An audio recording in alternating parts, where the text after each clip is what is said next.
Well, welcome everybody. It's a beautiful day in northern Vermont. I hope it's a beautiful day where you are.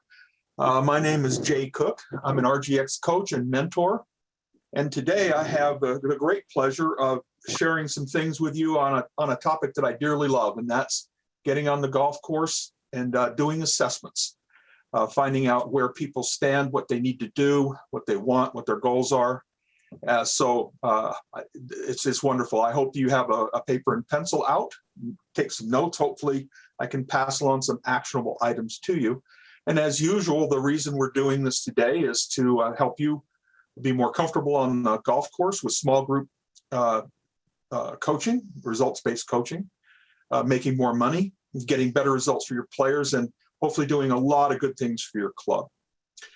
So what I'd like to do is to share some things that I've learned over the years, and keep in mind that what I'm sharing with you are things that I do. And each of our coaches have a different view on things. They have a different style, a different culture. But if you read between the lines, I think that you can pick up some actionable items for yourself. So we're going to call this Tips for Successful On-Course Assessments. And of course, there are assessments that you do off the golf course, but we've only got 30 minutes. So we're going to try to focus just on getting onto the golf course, how to make it work well, how to keep people comfortable and happy with the results that they get. So grab a pencil and paper, let's get started. First, I think it's important to look at what is an assessment anyway, because I think a lot of times people think an assessment is what's wrong. So I look at an assessment as a foundational block to what I call a system, assessment system, because it involves a series of steps aimed at getting you the best results in terms of people committing to your program, signing up, and paying you money. So the system starts with somebody reaching out and saying, hey, I need some help. So we're going to start there all the way through when people actually sign up. So I look at it as a unique opportunity for hospitality. I mean, why not? Not only being nice to people, but also making them feel comfortable, giving them a voice, hearing what they say, what's important to them. And we do that by not telling them what we're going to do, but by asking them questions and digging deep into what are they really looking for? What happened? Why are you here? Why me? Right? And then on top of that, besides really understanding the players, we want to celebrate the aha moments they have on the golf course, and hopefully there'll be a few. It's also an opportunity for the coach to see people how people play, how they play the game, how they play golf swing. So we want to get the ball into the hole. How do they do that? How do they see the course? If you think about the great Wayne Gretzky playing ice hockey, he wasn't the fastest, he didn't have the hardest shot, he wasn't the biggest, the most physical enforcer, but he saw the ice in ways that people have never seen before. And we need to know how our players see the course. What are you seeing as the challenges? How are you making decisions? And then once you've made the decision, how do you handle the outcomes? Either a really good shot or a really bad shot. Can they leave the bad shots behind or not? These are all pieces that we need to know so that as we create improvement plans, as we create goals and help them reach the goals, we need to know where they start from. And this is an important part. An assessment also is an opportunity to introduce ideas about the value of on-course coaching, about getting better results, and about being content. Because it's not always fun, but it can be a series of a sense of contentment. And I think that when you have people who are used to taking 1 hour lessons, it's 1 hour, thank you very much, now go do your work, tell me if you have any problems. That's about it. There's not a lot of follow-up built in, where on-course coaching really involves building relationships, seeing people more than one time, helping them along the way because the steps take a while.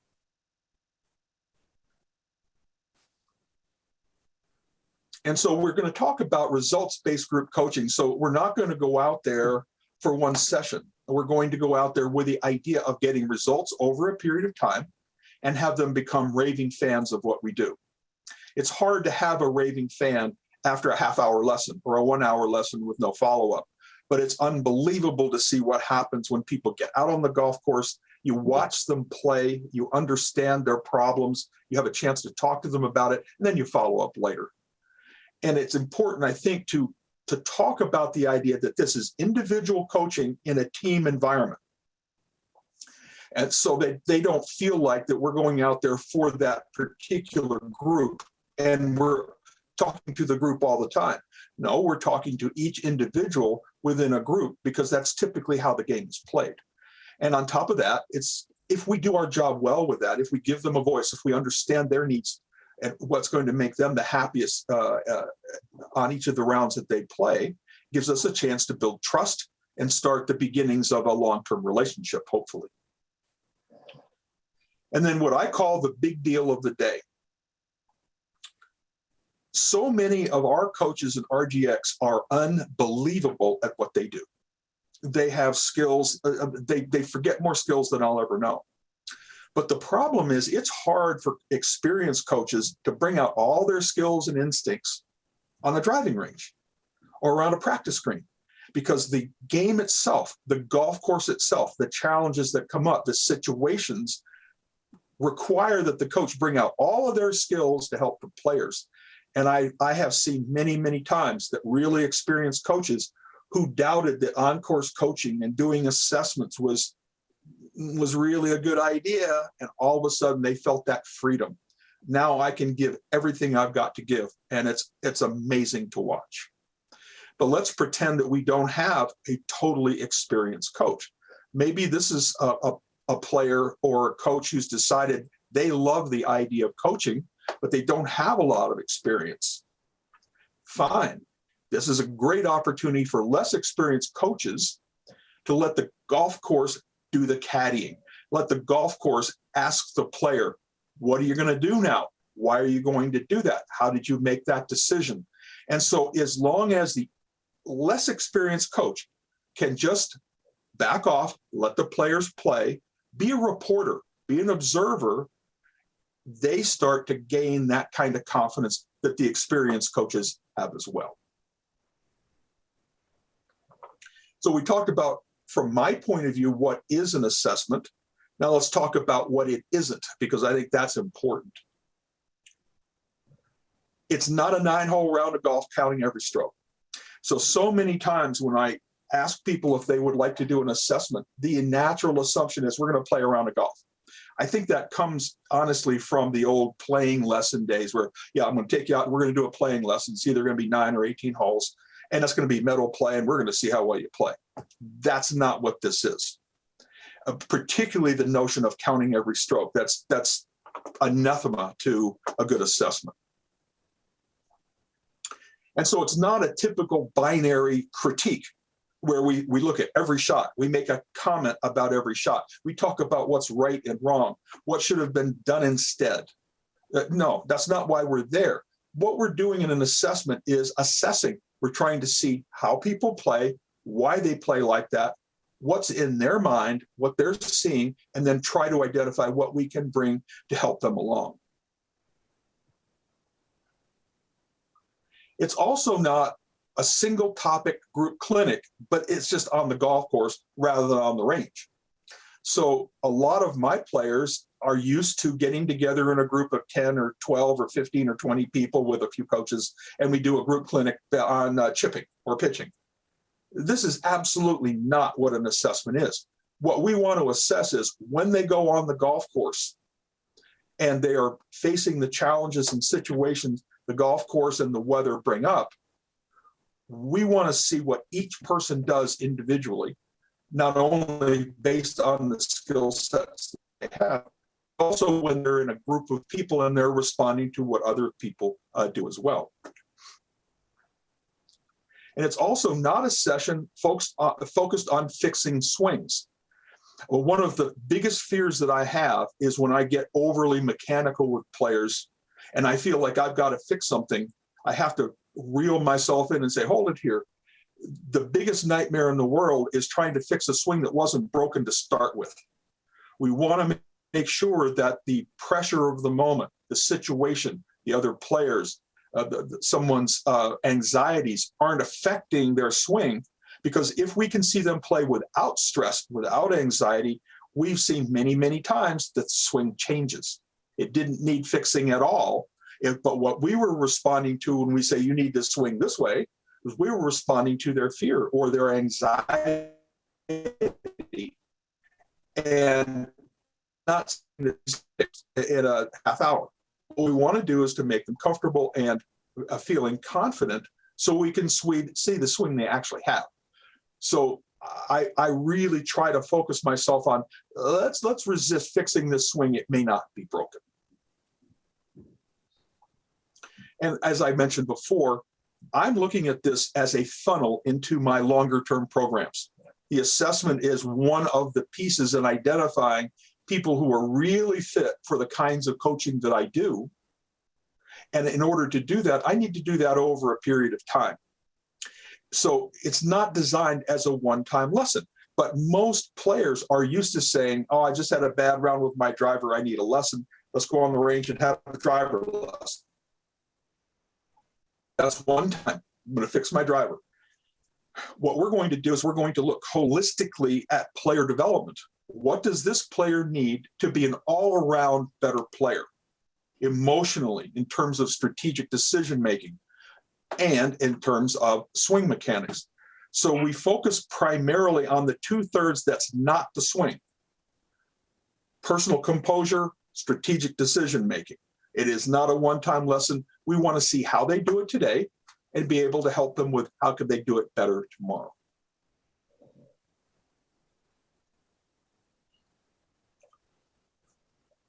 So preparation is really the secret sauce here. And reducing stress and tension is the recipe. So we need to go into assessments understanding that players are nervous. They are stressed out. They're going to be judged. Well, what are we going to do here? We want to tell them that this is like a checkup. This is not a swing lesson. This is a checkup. So the first thing we need is to observe what they do. We don't need to tell them what to do. We need to observe what they do, why they do it.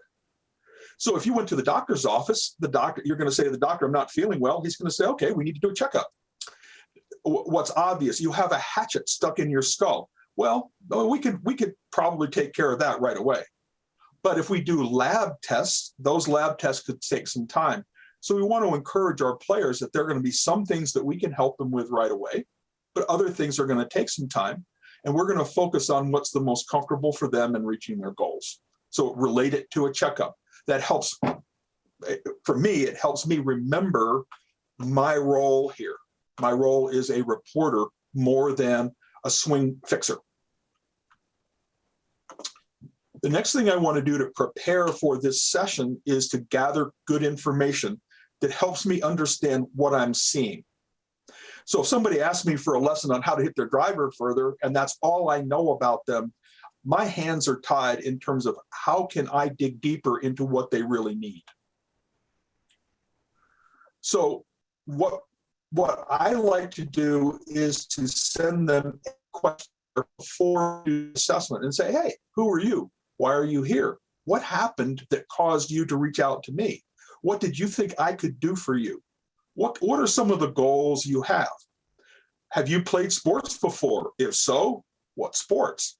For example, if you learn that they used to play tennis or they used to play baseball, that gives you a huge leg up into how to take, for example, a high handicap player and have them relate one swing to another, a golf swing to swinging a baseball bat.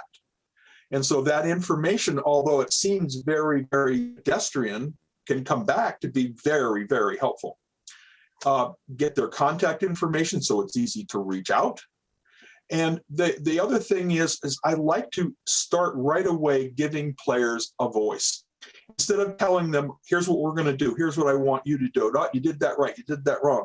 I want them to understand that I really care about what they have to say, what they think, what they're feeling. And I think it's very powerful to do that because unfortunately, a lot of people aren't used to having a voice. They're being used to being told how to conform. This is what I want you to do. You're doing it wrong. That's not very empowering, and we want to give players a voice. So that contact information and goals is really important. Once we've reviewed the goals that they create, we're going to say, I think that a thing that you really enjoy is to get out on the golf course and play with some like-minded students so I can see you play. And so many players, when I suggest that, you see their eyes light up and they say, wow, I've never had a coach that wanted to go out on the golf course and see me play. Or if I go out on the golf course and they can see me play, it's going to cost me my mortgage and my car and my firstborn child, right? So we're going to identify to them how the assessment is a great financial deal for them and how they learn a whole lot more than just a swing tip. So we'll invite them to a session. And then we want to talk to them before the session about what's going to happen. Because keep in mind, if I said to you, yeah, let me see you play, immediately there's a tension build up there because you're going, oh, wow, somebody's watching me. They're going to judge how I play. They're going to be making judgments about me. And we want to make sure that we put that to bed immediately. That's not what we're here for, right? We understand that you're nervous. We don't want to push that under the rug. We understand that you're nervous. We understand that there's some anxiety. And so what I say to a lot of players is, if you really want to know what anxiety means, here's what anxiety means. I'm a golf professional, but because I'm teaching people all day long, I don't play anymore very much. And so at this point, the level of my game, I don't think I could beat my mother, and she doesn't even play golf. So I want to put them at ease that I understand the nervousness. I understand how it can impact things. Relax. We all feel it. And then I'll say to them, here's real pressure. If you want to know what real pressure is take a golf pro who doesn't play very often at all anymore. He wonders if he can make contact with a ball, and somebody asks him to demonstrate a shot. That's pressure. So by having a little fun with them, having a little humor, talking about being vulnerable about how you understand goes a long way in helping people relax a little bit and understand that this isn't the be-all, end-all of golf. So that's part of relieving tension. Now, I wouldn't suggest that you bring out a flask all the time. These two players happen to at the end, but keep that in mind. The one thing I tell them is this is not a stroke play event. Now, when we're doing assessments, obviously, we want to break it down into skill levels so that if you have players who are trying to get on the Korn Ferry Tour, you might be playing stroke play because they're near professional level golfers and can handle it. But I am not a stroke play fan for high handicap or middle handicap players. I'd much rather see Stableford or match play, something that's a little bit more friendly to the reality of amateur golf. I don't train all the time. I don't have 12 hours a day to train with a team of players. I do the best I can, and a couple of times I get out, maybe I practice 30 minutes, right? So those players are not well suited to play stroke play, and nothing gets people more stressed out in an assessment than having to count every single shot they hit. It's not necessary. We don't need that to be able to do a proper assessment. I also tell them, do not do anything different today. Play your regular game. And if you don't mind, please help me here, play the worst game of golf you ever played, because that's going to help me a lot. And it also reduces the tension because they smile and go, okay, so playing poorly is going to be all right. I'm not going to be judged too harshly, right? So let them know, I'd like to see some poor shots. I'd like to see some bad outcomes, because that gives me more information about how I can help you. So we're going to get on the golf course, and here are some do's and don'ts. Now, the do's and don'ts for me come from mistakes that I made as a golf coach. So most of my recommendations today are based on things I didn't do right, and I learned, and now I'm hoping I can help you not do the same thing. So do not go out there and cave in to people asking you for swing tips all the time. And you'll find at first you'll see a player making a shot, and the minute they hit the ball, they'll look right at you immediately to see if you're approving of what they do, if you're judging what they do. So what I tell them before we start is, I don't answer swing questions today. If you ask me about what happened in that swing or what did I do wrong, I'm going to ask you a question back. I'm not going to tell you what to do. And so don't expect it. And it's believe me, it's worth doing that. We want to maintain pace of play and assessments, particularly on busy golf courses, because a lot of times we have to make tee times and go right on out with the regular play for that day. And the players have to know that we don't have unlimited time on every hole. We have to be good citizens in this culture and maintain a pace of play. So don't allow anything that happens on a particular hole, on any particular hole, to hold up the whole golf course. So here are some do's that I think you might want to make a couple notes on and see what you can do with it. Instead of playing stroke play, set up games and challenges. Set up little challenges between the players, particularly if they know each other. It's a lot of fun, but what you're trying to do is to figure out what their strengths and weaknesses are. But make sure that you're able to do that within an entertaining environment for them. Because what we don't want them to do is to think that this is real serious golf. You're going to be able, I think for most experienced coaches, you're going to be able to pretty much figure out what people need in 2 or 3 holes. The rest of the time, it's making the beginnings of a relationship, getting to know people, getting to know them emotionally. I don't need more than a couple of 3 holes to know what people need to play better. That's the easy part. So if after a couple of 3 holes, you say, okay, I've pretty much seen what I need to know to be able to help you with an improvement plan. But there are a couple things I didn't see today. And so, for example, I didn't see you hit from uneven lies or out of deep rough or from a greenside bunker. Well, fine. Just set up that situation, have a little challenge for them. Let's see who can get closest to the hole from this lie, or see who can hit it down, keep it in the fairway from deep grass in the fairway, the rough, that kind of thing. So you can set up situations to gain the knowledge that you need to do the best job to help them with their goal setting and their improvement plans. Now, do you take videos or not? Yeah, absolutely. Take photos and videos. But the photos and videos you take aren't for them. They're for you. They're to buoy up the kinds of notes that you might have made to give you additional information or reminders about what you saw. But one of the things that I like to do with photos and videos is if something happened that was really good, at the end, we'll talk about debriefing this. We're going to be showing maybe a great photo of somebody doing something that's a real aha moment. That's no problem. But I warn against doing photos and videos because people seeing themselves usually see themselves as a really terrible thing. It's like, oh my God, I didn't realize I looked that bad. We don't want to go there. So use the photos and videos for the entertainment part, to show them really good things that happened, help them remind them of good shots, that kind of thing. Here are some more do's that I've figured out over the years. We already talked about being a reporter and not an instructor. Absolutely, be a reporter.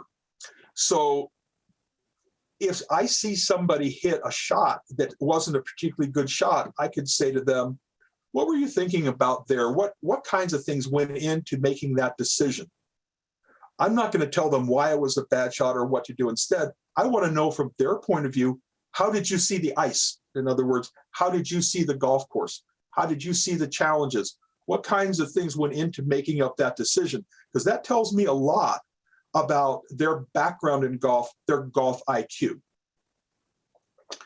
Also, be careful that you don't look at any particular bad swing. All of us have bad swings far more often than we want to admit, even when we're playing well.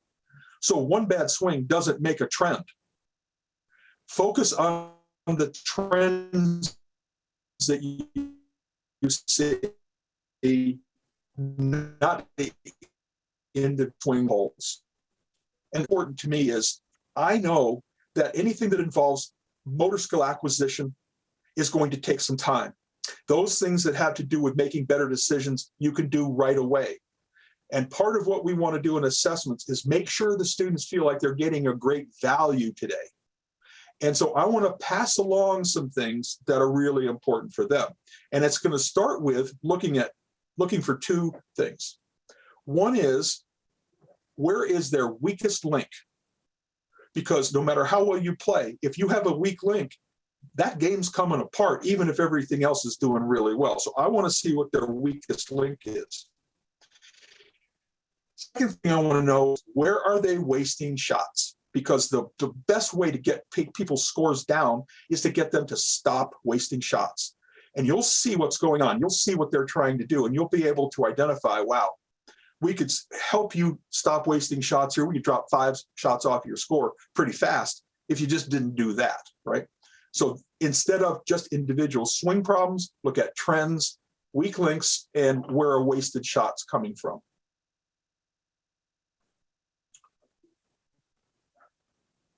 Okay, so we're going to get off the golf course now after we get done. Oh, excuse me. In order to pass along actionable tips, because I want people, when they get done with an assessment, to say, yeah, I did this assessment today, so Jay could figure out how to help me the most, but I got a couple things that are really cool out of that session today. So you want to go for the low-hanging fruit here, because you don't want to make it complicated. You want to make it simple. Here are some of the things I found that people can relate to very, very quickly and with a lot of success. One is, stop shooting at the pin. Find and aim to a large open area. Why not, right? Play to the biggest area you can to keep from losing your golf ball. On the green, if you see them struggling with putts, have them do a little competition between the people in the group and just have them double the break on every putt. Because particularly most middle to higher handicap amateurs don't play enough break. The ball starts moving toward the hole, but it's moving to the low side of the hole, so it's moving away from the hole and it slows down. I found that tip right there, most people think, oh my God, I wish I had known this years ago. And then, believe it or not, one of the things I found is the thing that works great is be able to find the golf ball. After you hit it, you have to be able to find it or you can't play golf. What would you need to do to make sure you could find this ball? And it helps them to understand that we always don't have to hit the longest, highest, most beautiful shot. We just need to make it be effective. And so these are tips that don't need practice. Decision making, for example, how to make better decisions that reduce risk. You can do that right away. You don't have to practice that a lot. If they're a natural fader or drawing the golf ball, encourage them to use their natural shape to use the entire golf course, right? There's nothing wrong with hitting a fade or a draw. Go ahead and hit it. Just make sure you aim for it. And then the other thing is, I see so many people, they're playing from behind a tree out onto the fairway, and they try to hit it just inside that tree and then hit the tree again. And so this is an old Arnold Palmer expression. If you're going to play it safe, play it safe. But play way away from obstacles into the fairway. The shot you're going to have next is going to be virtually the same. And people usually go, oh, wow, you're right. I didn't think about that. I've been playing too close to the limits. So this is an environment that I would like to have when I'm doing a debrief. Now, this is obviously in the wintertime, which would make it hard, but if you do happen to play snow golf, this would be great. If not, retire to your office and focus first on what are people the proudest of. Name me a couple shots that you remember that are totally memorable to you. And announce shots of the day and have a couple things to give away. I usually give away a sleeve of golf balls, a wine glass or something like that, just so it's something they can remember, and take a picture of you and them with their award and put it up on the wall. And then review the goals that they gave you initially, give them a voice about what they learned today, And then you can start to put together an improvement plan and some goal setting. And then tell them that what I'm going to be doing is I'm going to be sending you my written recommendations in 48 hours. And it's going to include what I suggest we do, approximately what that budget is going to be, and the scheduling options they have. And that's going to be coming to you via email. And after you get those and you have a chance to review it, we'll get back together. I want to hear your view of it, and then we'll put together a program that's just right for you and your goals. So that's a 30-minute view of what I call an assessment system, to where we look at all the parts of the assessment, make sure they're sequenced together very, very nicely, so that the result for you is a student that knows they're in the right place, that trusts what you say, can see immediate results and long-term results, and see you as a professional that has all their ducks in a row. Now, obviously, the RGX coaches have a lot of different experience in OnCourse coaching. We all have different things that we can add. And so if you'd like to know more about that, certainly click on rgxcoach.com/explore. Do the scan on the screen here where it says explore. And hopefully what we can do is to talk to you about what kinds of assessments do you need to do and how can we help out. So I'm surprised that the time goes as fast as it usually does. I've enjoyed presenting some of this to you. You can reach me at j@rgxcoach.com. Be happy to give you any information you need about reaching out to RGX for further help. Thank you for coming today, and I hope to see you again on another Mastermind Monday.